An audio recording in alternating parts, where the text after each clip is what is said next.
Trading success is not easy. In the first year, you think you need intelligence. But after a few years, you will realize that all you need is emotional control. Remember to stay calm, stay disciplined, and keep learning. The first slide on safety. We saw positive trends on train accidents for the quarter and year over year. The reduction was driven mainly by fewer mechanical-related derailments and a reduction in human failure accidents, although human failure remains our highest causation factor. On injuries, we saw both an increase in transportation and engineering employee incidents. Slips, trips, and falls remain the highest related cause for injury. This is an area where increased attention to risk has tremendous potential to reduce personal injury.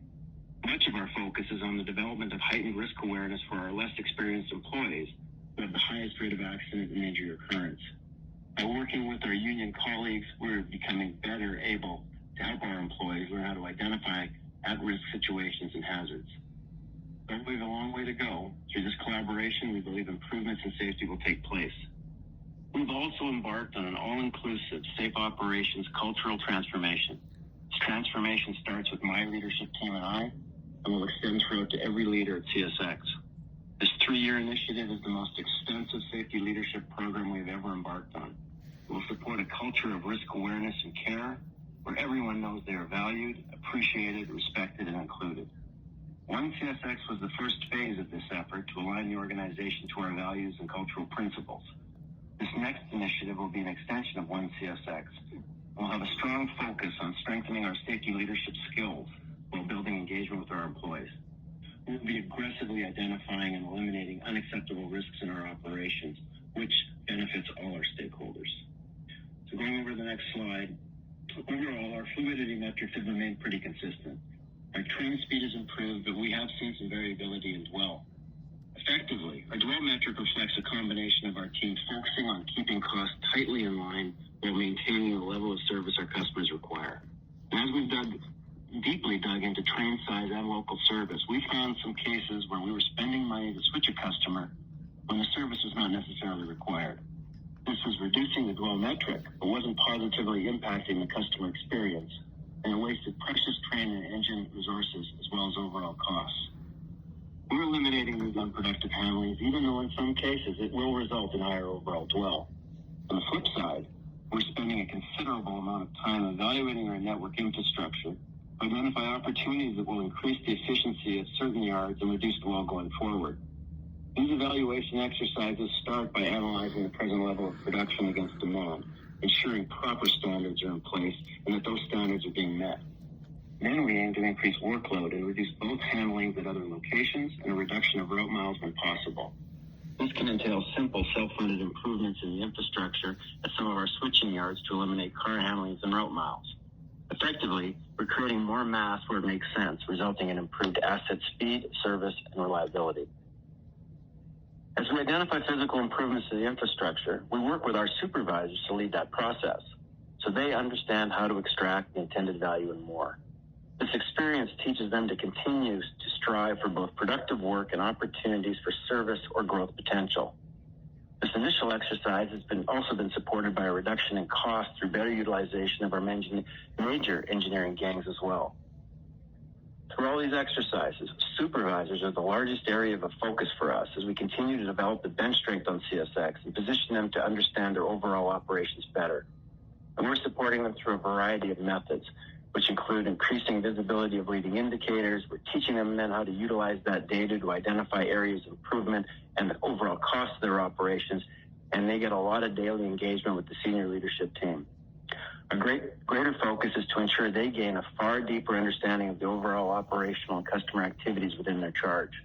We expect to continue improving these metrics as we go forward. Through the actions of our supervisors, we will always weigh customer need and the cost required to do so. Overall, I'm satisfied we're on the right trajectory. We have opportunities and plans in sight for our network infrastructure and as well our operations leaders' ability to improve. Turning over to the next slide. We continue to work with Kevin and the sales and marketing team to align our operations with the needs of our customers. Preferred service and cost discipline are always at the forefront. We strive to understand exactly how our customers work and what they need from us. Having this information in the hand of field-level supervisors and stressing connectivity with their customers allows us to provide a very high level of first and last mile service. Our trip plan performance, like the dwell metric, reflects the same effect from a continuous focus on cost and customer need. We've identified areas of opportunity to improve, but rely on more specific first mile and last mile metrics along with customer feedback and engagement to ensure we are delivering the needed service. You can see in our CSD numbers that our strong customer engagement and level of service are taking place. In closing, we have much work to do, as we always will. But that said, I'm really excited now that our operations leadership team has been together for close to 6 months. I can see the improvement being made to clarify the importance of our tasks and to increase our information visibility. I can also see the deep thirst for learning from all our supervisors at all levels. And this, to me, is probably the most important factor going forward.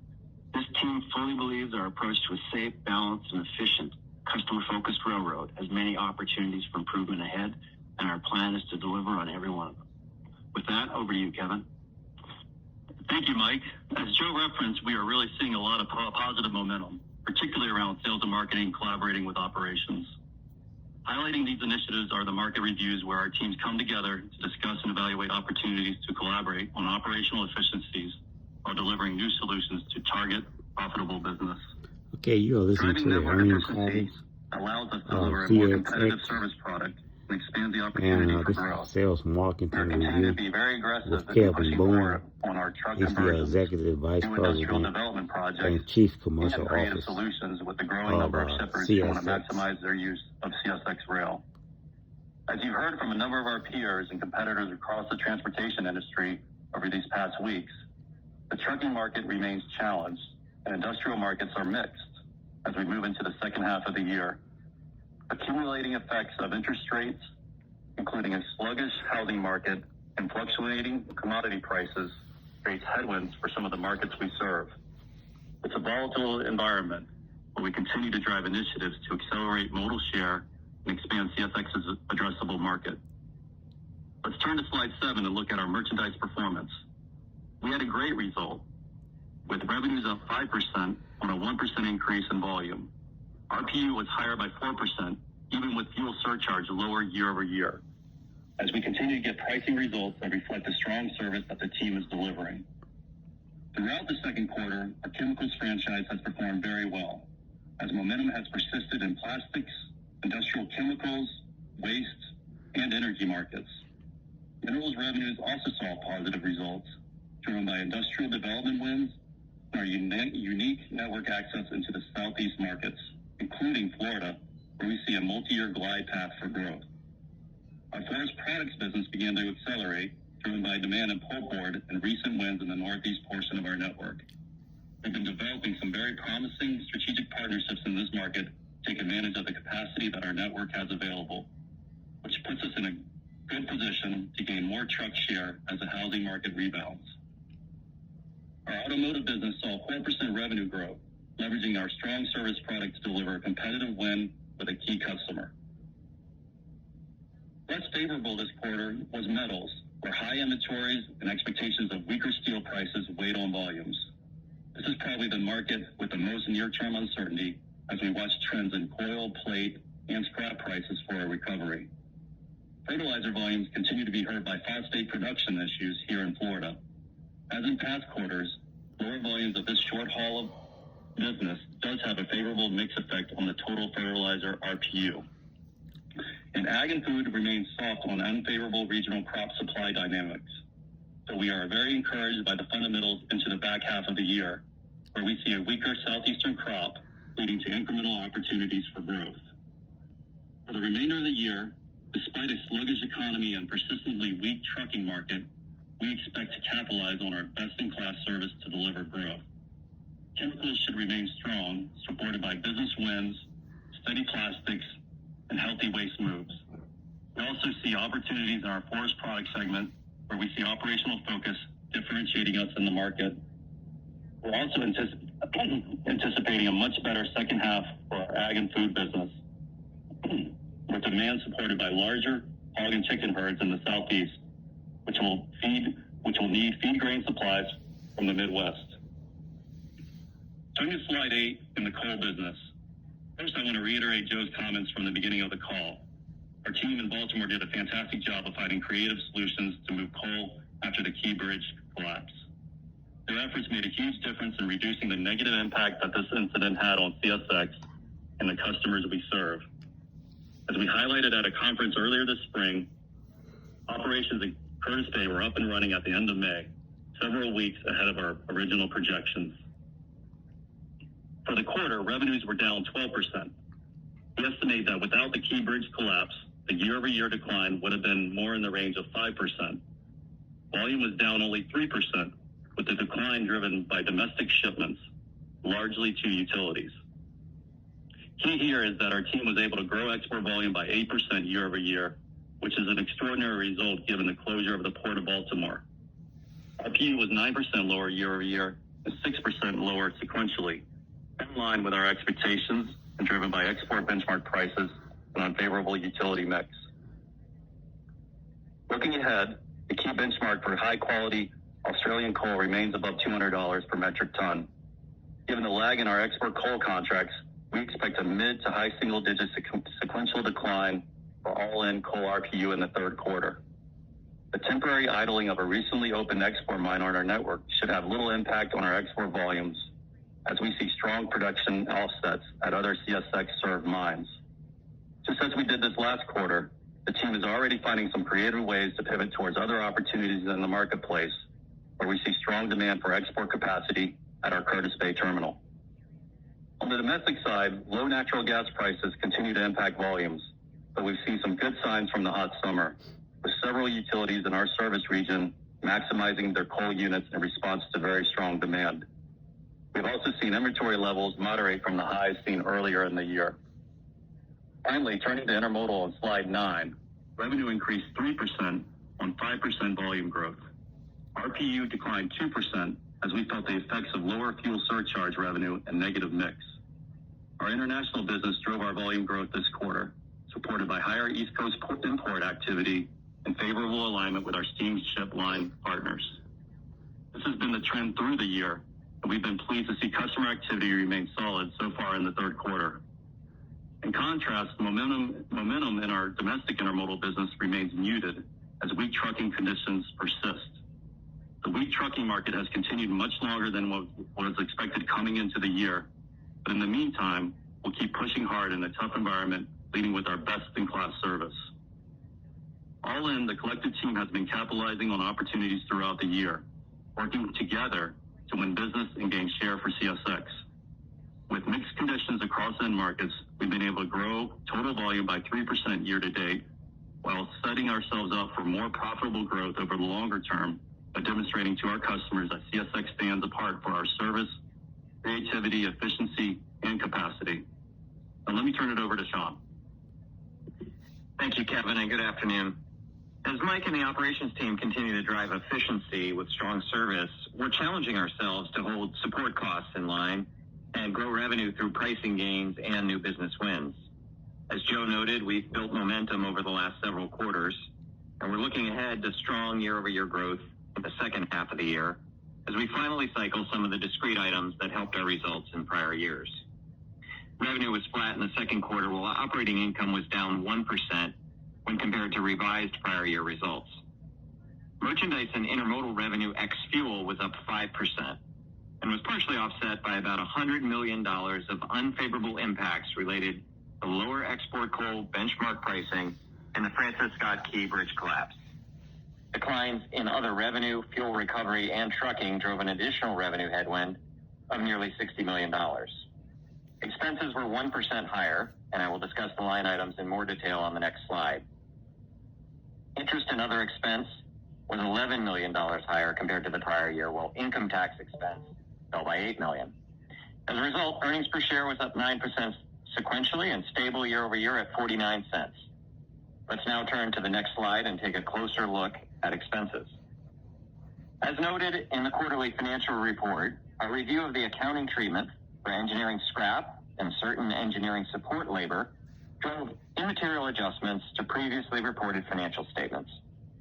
Second quarter 2023 expense was revised up by $16 million, and the adjustments for engineering scrap and labor did not impact cash flow. Total second quarter expense increased by $20 million. Turning to the individual line items, labor and fringe was up $18 million, as costs from increased headcount and inflation were partly offset by lower incentive compensation and other items.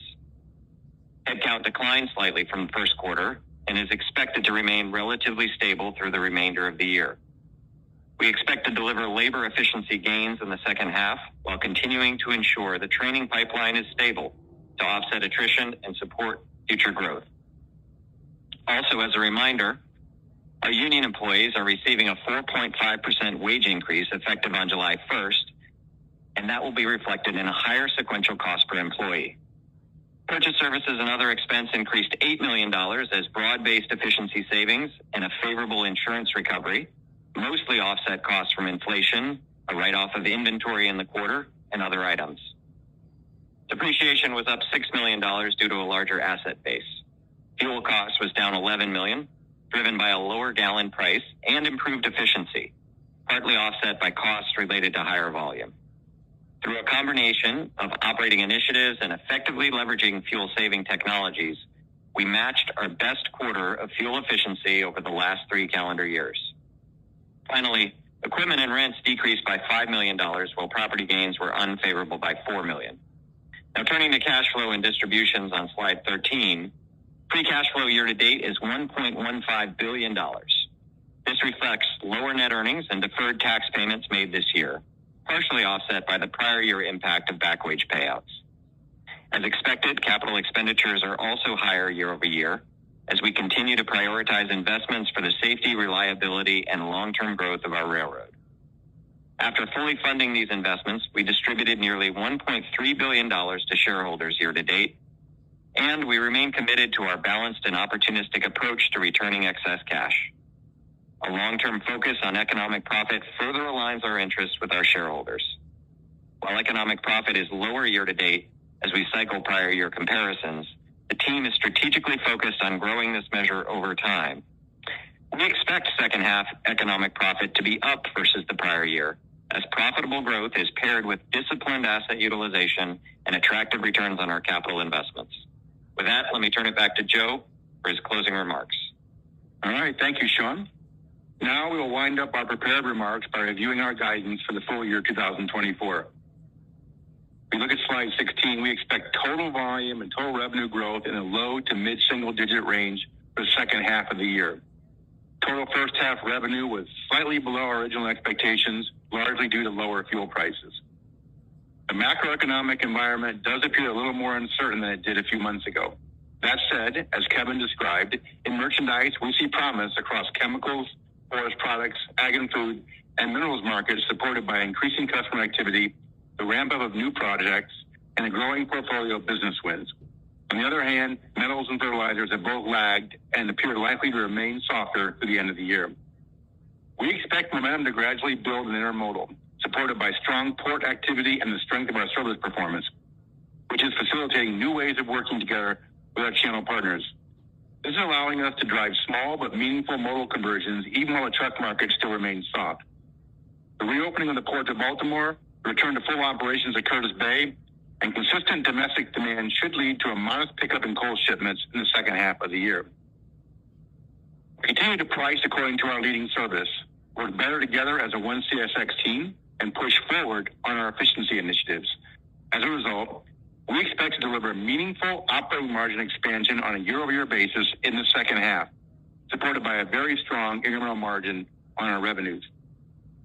Our CapEx forecast of approximately $2.5 billion is unchanged, as is our balanced, opportunistic approach to capital returns. We are encouraged by our accomplishments over the first half of the year. Now, we are very focused on executing our plan over the rest of 2024 as we position ourselves for sustained, profitable growth over the long term. We have the capacity, the operating model, the leadership team, and the culture we need to ensure that we're the best run railroad in North America. We look forward to sharing more details about our strategy at our upcoming Investor Day in November. Thanks for your interest in our company. Matthew, we're ready to take questions. Thank you, Joe. We will now move to our question and answer session. In the interest of time and to make sure that everyone on this call has the opportunity to take part, we ask you to please limit yourselves to one and only one question. JL, we're ready to start the process. Thank you. If you're called upon to ask a question and you're listening via loudspeaker on your device, please pick up your handset to ensure that your phone is not on mute when asking your question. And again, it's *1 to join the queue. Your first question comes from the line of Brian Ossenbeck of JP Morgan. Your line is open. Hey, good afternoon. Thanks for taking the questions. So maybe with Kevin, just wanted to see if you're feeling any impact or seeing any impact from the potential East and Gulf Coast labor disruption. Doesn't sound like that's the case, but wanted to see if there's anything in particular that you're hearing from customers. And maybe to that point, we've seen a lot of international volume. You gave the reasons for that, but when do you think some of that would start to spill over into the domestic side? Yeah, I guess that's a magic question, right? When does the domestic market recover, given what we've seen on the export or the import side of the business? I think, we're still not hearing from customers a major shift in their activity from the east to the west. If that were to occur, I think it probably presents maybe more opportunities than risks for our business, especially if some things want to move further into the eastern part of our network where today that's trucked. So it's a watch item for us.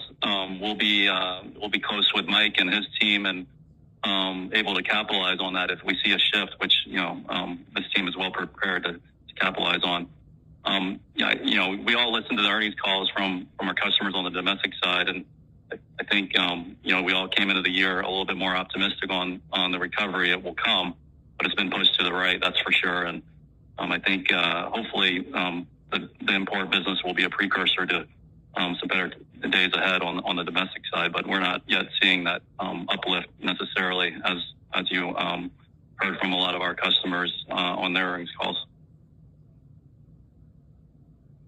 Your next question comes from the line of Scott Group of Wolfe Research. Your line is open. Hey, thanks. Afternoon, guys. So, Sean, the comments about meaningful margin improvement in the back half, any just directional color what that means? And I know every quarter you give us some thoughts on sort of the sequential puts and takes for margins and earnings. 2 good quarters in a row with cost ex fuel coming down. Do you think that continues? Stuff like that. Thank you. Sure, Scott. Yeah, I mean, we're not going to give a pinpoint estimate on meaningful improvement in margins, or we would have done that, obviously. But we feel good about the setup for the second half of the year, and I think what's exciting is some of the sort of dust that's been in the air in terms of year-over-year comparison starts to clear in the second half of the year, and you'll see the core momentum that we continue to build, both on the cost side, but also the pricing action. Supportive of the service, reflective of the service that we're delivering, as well as the growth that we're seeing in the business. That'll drop through at very attractive incremental margins. Sequentially, second to the third quarter, you got a couple things going on that are probably worth remembering. One is Kevin's guidance on the coal RPU, which will be down mid to high single digits. That'll be a big impact. We got the wage step up for us. That'll be about $20 million. Fuel, we have positive lag in the second quarter. So depending on where prices go, that could be a headwind as well. That said, we're holding the line on expenses, the things that we can control. Obviously, we can't control the wage increase or fuel prices, but outside of that, we feel good about the run rate that we're at in terms of second quarter for expenses. And our focus is on growing year over year and delivering that growth at strong incrementals. Your next question comes from the line of Jonathan Chappell of Evercore ISI. Your line is open. Thank you.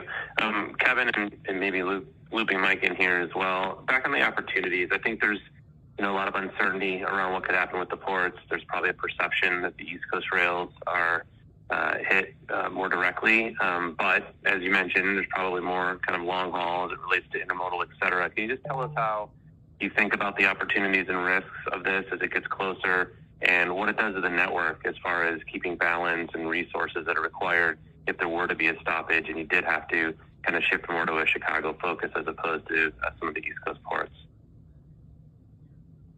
Yeah, I'll let Mike follow up, but from a capacity standpoint, we're working really close with our team. I think we're well positioned to adjust as we have in the past when these events happen temporarily. But, like you mentioned, there's opportunities probably for some longer haul business should we see a disruption on the East Coast and some more volumes that would traditionally move east local. Think about the New York markets and maybe some of the southeastern markets that are locally trucked. That would have to move through the West Coast. That's an opportunity for all of us to participate, and we'll be more than ready to do that. But I'll hand it over to Mike to talk about capacity. Sure. Thanks, Kevin. Hi, John. Lots of time. That impact was similar in the second quarter, and that's pretty similar to what we expect on a go-forward basis as well. I'll turn it over to Kevin for pricing. Yeah, on the second question, clearly, facing a truck market when you're trying to convert truck is not the most ideal backdrop to do that, but we've had a lot of success, and you're going to see that success really build momentum as that market comes back. So, and on the intermodal side, not as strong of a pricing environment, which we've been pretty transparent about. On the merchandise side, given our service, given the value we're providing to customers, given the efficiency we're driving for them, we're having really good discussions around there. And you're right, a lot of that repricing every year comes out at the end of the year and the first part of next year, but with inflation coming down, those will be factors as well. But nothing's really changed from our strategy there. We want to go after volume and price and deliver the value to our customers so they see the value in giving us more business, along with obviously covering the cost and the inflation that we will have to absorb every year. Your next question comes from the line of Tom Wadowitz of UBS. Your line is open. Yeah, good afternoon. Wanted to see, Mike, if you could offer some thoughts on how you think that the network is running. I think some of the metrics show a little bit of deterioration in terms of like on-time arrivals or carload trip plan compliance. I wonder if you think, why you think that would be the case, and whether you would expect those metrics to rebound as you look into 3Q and 4Q. Sure. Thanks for the question, Tom. Look, we have really made a lot of changes here the last 6 months, most focused on two things. Well, safety first, as though you can't tell by our metrics on that, but service, we whatever we do in terms of whether it's we make changes to the operating plan, which in some cases has caused trains not to run on time, right down to making sure that the assets that we have out there are being pushed. So locomotives being stored. We're doing things right now just to test the railway. And yeah, there's been some drop in some of the metrics, and yes, they will improve as we go forward. But we have opportunities here, first of all, with a very young group of people to learn how to do this properly, and second, for them to partake in it. So the changes we're making, yeah, they're having some effect, nothing material, but some effect on some of our lagging indicators. But what we're able to do from a cost perspective and still maintain that service is powerful. And really, by focusing on the connectivity between our field people and their customers, we're starting to see the more benefits come out. So yes, we'll get our metrics back, but at the same time, we're not running for a metric. We're running for service. We're running for a return, and that's very important. And so, Tom, for me, just learning as I go. I've been here 10 months now. I'm not overly concerned. Trust me, it's a focus as we go through to improve those metrics. And prior to this storm we had going, we had a pretty good July on those regards. So metrics will improve, but focus is on cost and service and safety, and we'll figure out the right metrics from there. Your next question comes from the line of Ben Nolan of Stifel. Your line is open. Yeah, I appreciate it. Thank you, guys. I was going to ask a little bit on the chemical side. That has been working pretty well for you guys. It was curious how you would. Do you think it's just fundamentally there's just a lot more chemicals to be moved, or is this share gains maybe relative to the trucking side of the business, or maybe competitors? And any framing that you can talk to on the chemical side would be helpful. Yeah, I mean, I think you first got to start with last year. Obviously, that was a difficult backdrop for our chemical market, but we have seen some some wins on the industrial development side that are really starting to help us there. So that's been positive in the plastics market. So we've really capitalized on those opportunities. And I think it's all of the above that you mentioned. We obviously have quality carriers, and that alignment with them, that understanding of the market has helped us in our conversations with customers. In fact, there's a recent customer where we're kind of bundling that opportunity together, and it allows for us to work together in a whiteboarding session to really look at their total network and how we can make that more rail-centric over time. So those are exciting things, some of the things that we've been working on for a long time that are really picking up momentum. But it's really all of the above.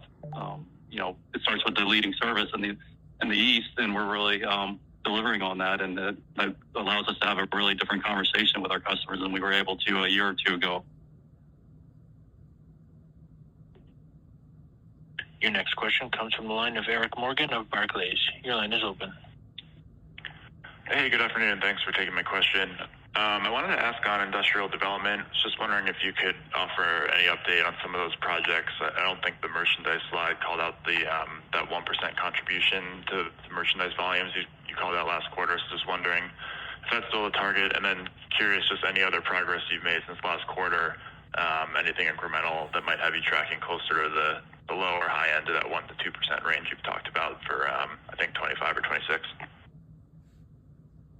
Yeah, Joe mentioned an investor day in November, and we're certainly going to put probably more of a bow on this story and kind of open up a lot more of the details and share with all of you. But we are seeing that acceleration this year over year, in that range that I mentioned. And when you look at full run rate, and some of these projects can take a year or two to really get up to full run rate volume.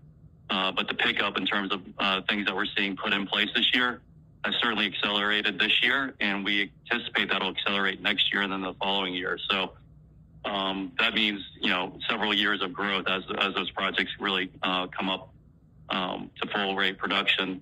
On average, a lot of these projects are $2 million, so it's a lot of small things that add up to a fairly large number. We do have the larger projects in there as well, but it's a very diverse set of projects, opportunities that are coming online across a number of our merchandise network, segments. So it's exciting.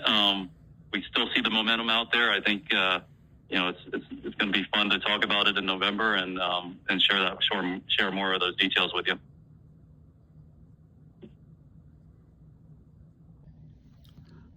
Okay, guys, that's going to end that.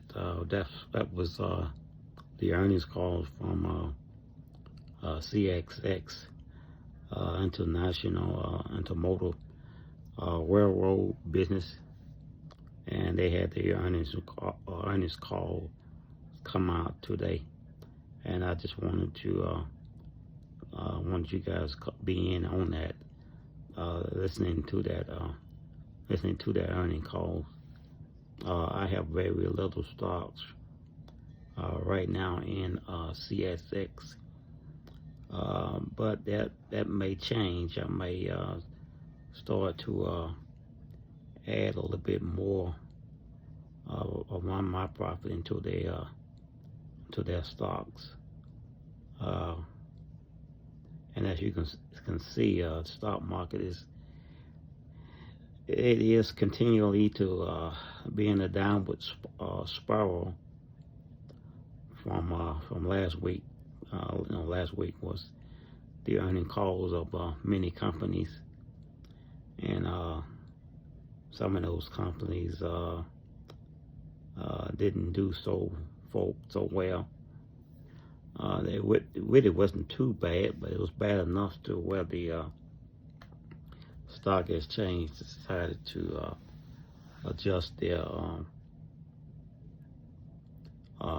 price of their share, and then the Fed didn't lower the rates right away, even though they did hint to they was going to lower them maybe in September. And most people now thinking that it's too late, seeing that the job report came out on Friday also, and it was not good either. So you're starting to see the reflex of all these things into the market, and you see how how the market's really taking a terrible beating. And I think everybody wanting the Fed to step in with a emergency meeting, hoping they'll lower the rates. But I don't see them. I don't see them doing so. So we may have to ride this thing out to September. We are expecting the earning calls of Nvidia, and hopefully they do better than expected. But man, if they don't, if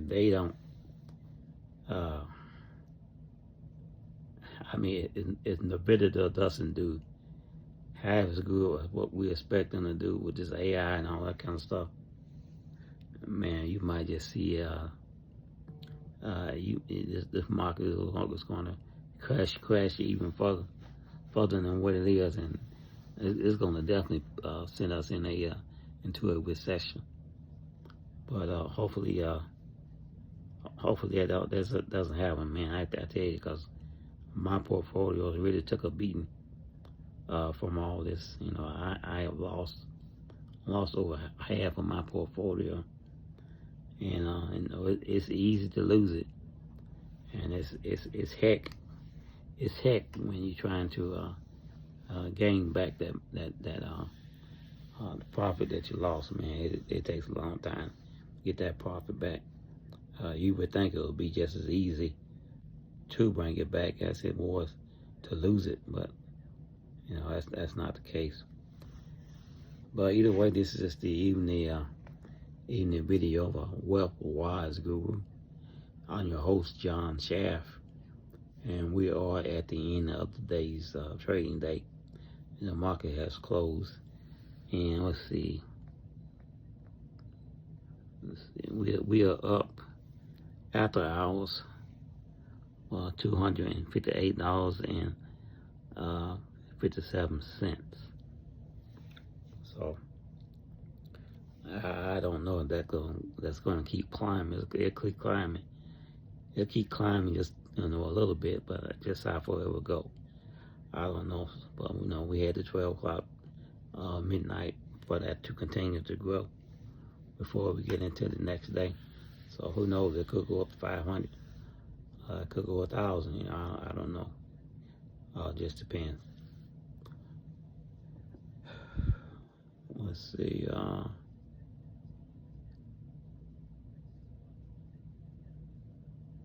Okay, well, that's going to do it for today. See you guys in the morning for the opening bell. And hope I bid you guys a good evening, a good and safe evening, and an even better day of investing on tomorrow. Don't forget to hit the like button on the way out. Again, we thank you for watching. Trading is your destiny. Some are born to trade, others find it along the way, but destiny brings the true traders to the game. It's not just a job, it's a calling. Are you called to this? Drop the reason you started trading in the comments.